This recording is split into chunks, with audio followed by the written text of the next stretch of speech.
Et pour des animations particulières, pour quelles animations on va leur proposer aux touristes cet été? Alors, soit on peut leur proposer une journée à la Ganaderia, comme viennent de passer ces personnes de l'Office du tourisme, c'est-à-dire qu'ils appellent à la fédération, ils ont envie de connaître la course hollandaise et ils ont droit, en payant bien entendu, mais à cette journée, ou soit simplement ça leur permet de répondre à ce qui va se passer le soir sur la côte quand il y a une course hollandaise, de savoir si ça se passe avec des bâches, avec des écarteurs, avec des sauteurs.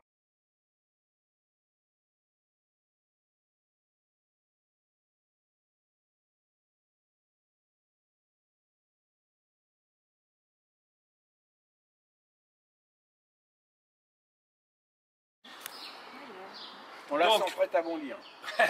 Donc, vous voyez, costaud, on dirait un petit taureau, les cornes très belles, très bien devant, voilà. Et donc, comme toutes les vaches, elle a 2 cornes, sauf que ces cornes, elles sont protégées. Depuis 1906, date de la création de la mutuelle des toreros hollandais, qui est la plus ancienne mutuelle de France. Il est interdit de sortir une vache dans l'arène si elle n'a pas de protection. Donc, voilà une corne, normale, vierge, neutre. Qu'est-ce que vous rajouteriez, vous, pour la protéger? Un bouchon? Non. Du cuir? Non. Du liège? Non. Une boule? Oui, on fait une boule. Avec quoi on fait une boule? De la résine. Un élastique. Pour les bricoleurs, avec du chatterton. Oui, il fallait y penser, oui, je suis bête. À tourner. Du chatterton. Ah, c'est pour ça que je ne vous le fais pas là, parce que faut... Mais à force de tourner, on fait une boule. Ah ouais. Et ce qui est bien, c'est qu'une fois, parce qu'on ne l'enlève pas durant la saison, et une fois que c'est abîmé, hop, on refait un tour pour que ce soit plus joli et plus brillant. Et c'est quelle est la race de cette vache? C'est des sœurs des mères de taureaux de corrida, d'espagnol. C'est C'est une race espagnole? C'est oui, ici on ne fait pas d'élevage, on n'a pas assez de terrain. Donc on va acheter des vaches à l'âge de 2 ans, en Espagne ou en Camargue. Pendant 1 an, on les élève pour qu'elles s'acclimatent à tout, à la boisson, à l'eau, à ce qu'on lui donne à manger, aux températures. Et au bout de 3 ans, on commence à les mettre dans l'arène, une fois qu'elles sont habituées. Voilà. Donc c'est la race espagnole. Le choc avec l'aide du cordier, en faisant un demi-tour pour la faire passer dans le creux des reins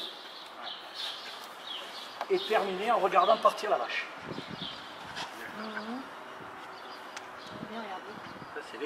Ça, c'est l'écarteur. Lui, sur cette photo, il avait 17 ans. Et sur cette photo, il a gagné le championnat de France. C'est extraordinaire parce que c'est un sport où il faut quand même avoir de l'expérience. Ben, lui, à 17 ans, il a remporté le championnat. Regardez l'écart. C'est quoi le but de l'écart? Passer le plus près possible. Il ne peut pas passer plus près. Avoir les pieds joints, serrés à la finition. Et les bras levés. Alors les bras levés, c'est surtout que si vous les laissez traîner en bas, il y a une corne qui peut traîner aussi, vous pouvez vous les fracturer. Donc c'est pour ça, toujours avoir les bras en haut. Donc cet écart de Gauthier, il est magnifique. Là, suivant voilà, ils vont mettre la jambe de côté, et on tourne sur l'autre. Mettez la jambe de côté, et vous tournez sur l'autre, en avançant. Voilà, et ça c'est parfait. Allez. Alors les pieds serrés au départ. Voilà, la présentation est importante. Voilà. On lève les bras et on appelle. Allez. Non.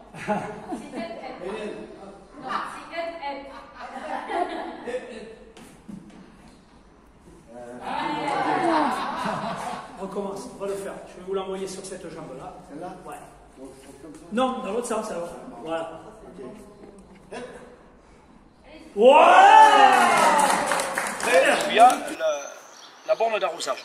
Quand il est prêt, il la lâche. Donc là, elle va prendre le galop. Donc, rappelez-vous, 40-45 km/h. Et la vache, elle fait entre 350 et 400 kg. Et elle va pour attraper l'homme. Et pour pas qu'elle attrape l'homme, on va placer quelqu'un qu'on appelle le cordier. Lui va être placé devant cette talanquère, devant l'autre. Et lui, le but, et ça va être d'empêcher la vache d'attraper l'homme. C'est-à-dire, quand la vache va arriver sur l'homme, lui, il va devoir tirer pour faire passer la tête sur le côté. Alors attention, il ne faudra pas tirer comme un fou pour la faire passer à 15 km. C'est vraiment tirer pour que la tête et les cônes frôlent l'eau. Donc c'est un rôle très important, tenu souvent par les plus expérimentés et les plus anciens de quadrille. Et c'est pas l'écarteur, ça? Non, l'écarteur, on y arrive après. C'est juste après, on parle de l'écarteur. Celui qui est au milieu, il ne bouge pas. Celui qui est au milieu, je vous...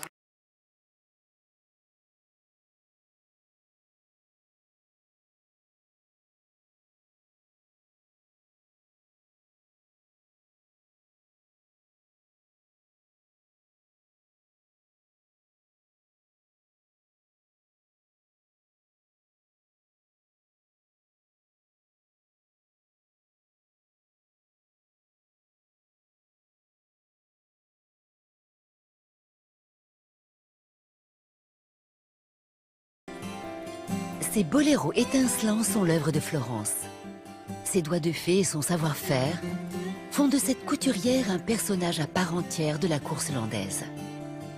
Pour réaliser ces pièces uniques, il lui faut parfois passer plus de 120 heures. CAP et BEP de couturière en poche, voilà 15 ans que Florence a monté sa petite entreprise. Par la même occasion, elle commence à confectionner des boléros. Un sacerdoce et la volonté de faire perdurer un savoir-faire traditionnel français. J'ai appris le travail à l'ancienne et je le reproduis à l'ancienne et j'espère que celle que j'apprendrai continuera à faire vivre la tradition vraiment. Moi, je peux dire que c'est vraiment made in France parce que c'est voilà, je démarre du début. Pour Thomas, c'est aussi un coût. 750 € le boléro. Le prix à payer pour ce travail de qualité. Eh oui, et Florence n'en réalise que 10.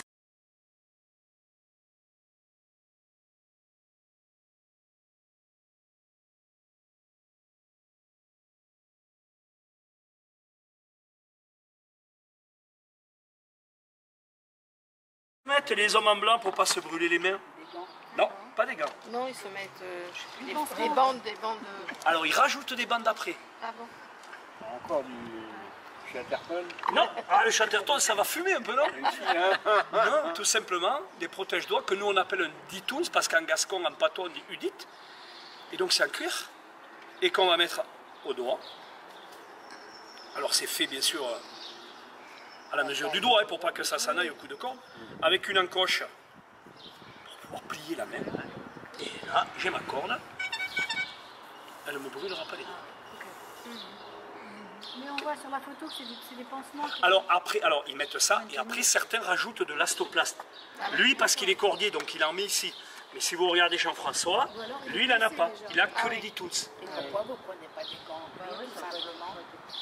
Parce que alors je franchis ma porte et on va défiler pour venir saluer. Vous voyez ils n'ont pas les mêmes sièges que vous là, moi. Les coques, hein. C'est les huiles. Hein. Comment vous les appelez, les coques? C'est des sièges en coque. Hein. Ah d'accord. Et oui, le maire, conseil départemental, enfin voilà. Donc on vient les saluer. Et donc on a une musique spéciale pour des...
A-tu Mazzantini, a che la tua, se nelle scartas pa, sarà tu pelleas. A-tu Mazzantini, che la cau escarta, tu d'une c'est beau pouillats, en haut de l'escalote.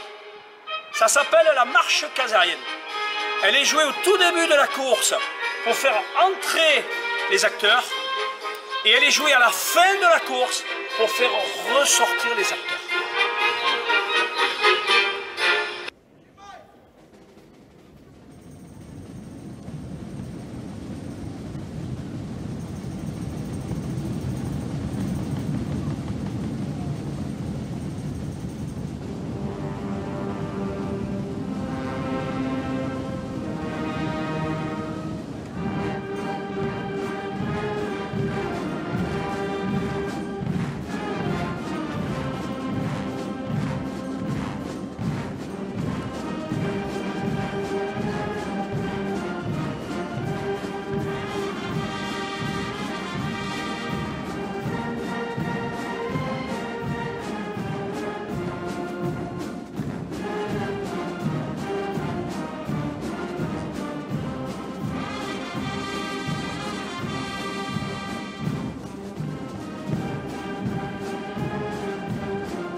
Richard est un ganadero, un éleveur de championnes qui sont réservées à la course landaise.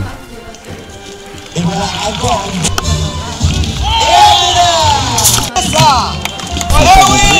Il repère celles qui seront des coursières, c'est-à-dire aptes à rentrer dans l'arène. Le portrait de sa mère a tout caché. Elle a eu la corde pour la première fois au mois de février lors d'un premier entraînement. Elle s'est avérée très bonne. Une bonne coursière, c'est une coursière qui, on va dire, je dirais même qui est calme, qui vient se placer au refuge à la Talenquère grâce à l'entraîneur qui l'amène en bout de piste, qui la lâche sur l'écarteur, qui part, on va dire, même à 40 à l'heure sur l'écarteur et qui va d'un bout de piste à l'autre. Dans la course landaise, l'honneur est aux dames. Le taureau, lui, est un simple instrument de reproduction. La vitrine du sérail, la championne des coursières. Victorine, pour Ludovic, c'est à la fois son pire ennemi et sa meilleure amie. Dans toutes les ganaderies, il y a une reine, c'est-à-dire la vache qui domine, qui est en avant, quoi. Qui est en avant, mais qui quelque part sort toujours à la fin des courses.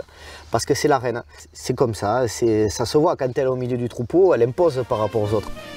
Du temps, il en faut pour les observer et comprendre leur tempérament. Un caractère que l'on souhaite garder le plus brut possible pour le meilleur des spectacles. Quand elles sont manipulées assez régulièrement, qu'elles sont en contact de l'homme, les vaches, je ne vais pas dire qu'elles sont apprivoisées, mais elles deviennent plus douces, je veux dire. Alors l'hiver, dès que la saison est finie, l'hiver, elles arrivent ici. Ici, elles ne voyaient personne, elles ne me voyaient rien qu'à moi quand je viens leur rapporter la nourriture tous les jours. Donc elles redeviennent à l'état sauvage. Voilà. Pour s'offrir un tel élevage, Richard travaille à côté pour pouvoir joindre les deux bouts.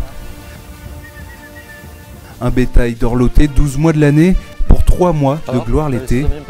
La ganaderia n'est pas un gain de pain, mais une passion, l'amour du bétail de combat, tout simplement.